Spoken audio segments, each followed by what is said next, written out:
Well, hello, and thanks for watching another episode of ARFCOM News, your twice-weekly dose of the finest two-way propaganda. If you follow gun rights news at all, you probably know who Dexter Taylor is. He's that guy who got sent to Rikers Island for 10 years by a judge who said, and I quote, "The Second Amendment doesn't exist," in her courtroom. Now, obviously, Mr. Taylor is appealing, and I am confident he will win, but I see no reason Judge Abina Darka should keep her job while he is imprisoned unlawfully. If you would like to file a formal complaint against her for violating her most basic responsibilities, please click the link down there in the doobly-doo.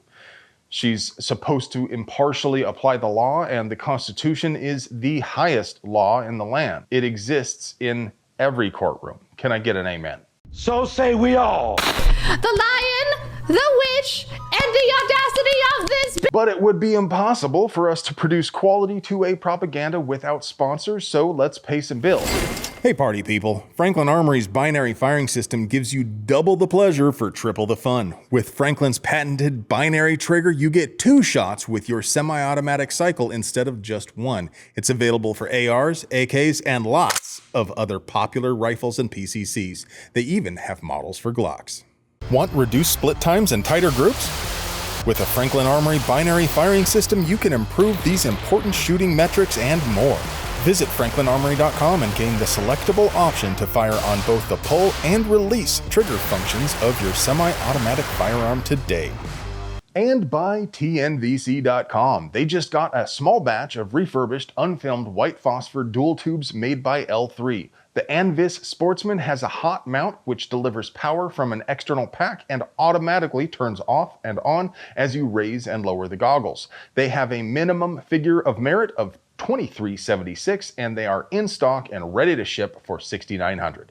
And by Hydra. The Mark 15 Hydra is the most versatile black rifle platform the industry has ever seen. The most you will ever need to convert calibers is a barrel, a bolt, and a magazine well. Last week, just as I was wrapping up recording the news, 2 huge stories dropped. Tay-Tay promised you I would unpack them for you, so here we go. In Mock vs. Garland, the ATF's arbitrary and capricious rule about pistol braces was ruled to be arbitrary and capricious. Judge Reed O'Connor threw out the rule not because the NFA violates the Second Amendment, it does, and the ATF is an illegitimate organization, it is, or even because the ATF lacks the authority to promulgate rules which they treat as if they had the force of law, rather because their rule was too vague. I find that answer vague and unconvincing. Despite their fun little worksheet, the ATF could consider pretty much any braced pistol to be a short-barreled rifle at their own discretion. But we are back to green flag racing with the braces. That is until the feds appeal. Will they appeal? Who's to say? I don't think they have a lot of risk of losing on larger constitutional issues, but it does seem pretty certain they will lose. Will they ever get tired of losing? If you never get tired of watching the ATF lose, why not donate to the folks moving this ball down the field? Go to firearmspolicy.org/donate and flip them a few eddies. Come on. You were just going to spend that money on unicorn stickers for your PMags anyway. Not going to lie, I would totally rock that. The other, even bigger news is the Supreme Court threw out Trump's bump stock ban. Again, this was also not on Second Amendment grounds. The ruling simply finds bump stocks do not meet the statutory definition of machine gun, and the ATF was wrong for saying that they do.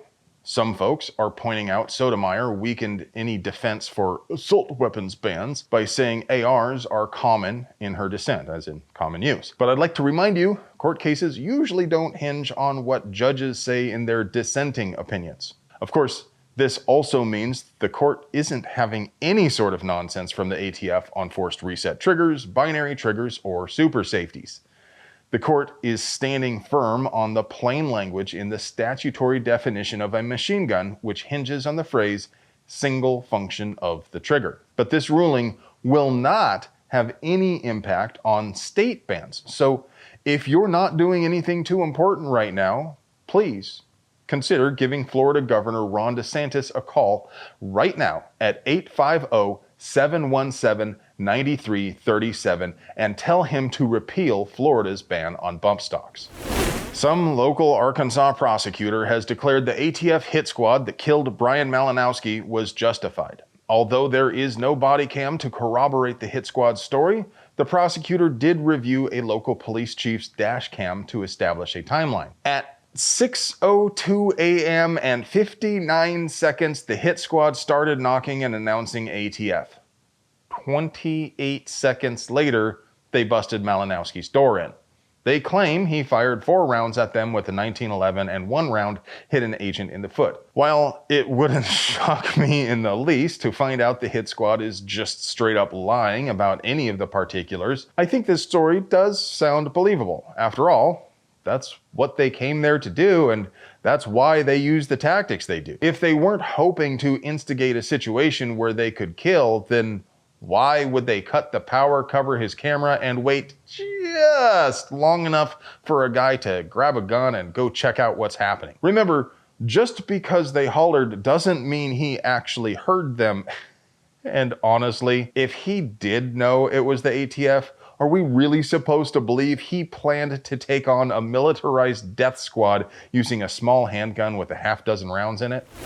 A 77-year-old man is being held on suspicion of murder after shooting a man in his own home. From what I can piece together, a woman and 2 men armed with a crowbar and a fake gun broke into the old man's home, and it sounds like he shot crowbar guy using a Colt Python. The fact that you've got replica written down the side of your gun, and the fact that I've got Colt Python written on the side of mine. The old man hasn't been charged with anything yet, but he has been arrested. Why?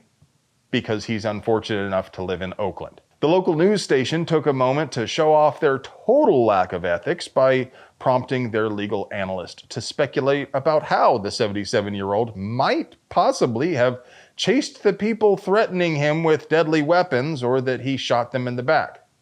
Now, mind you, the police hadn't even hinted anything was wrong with the shooting. Anyway, here's hoping he gets out soon.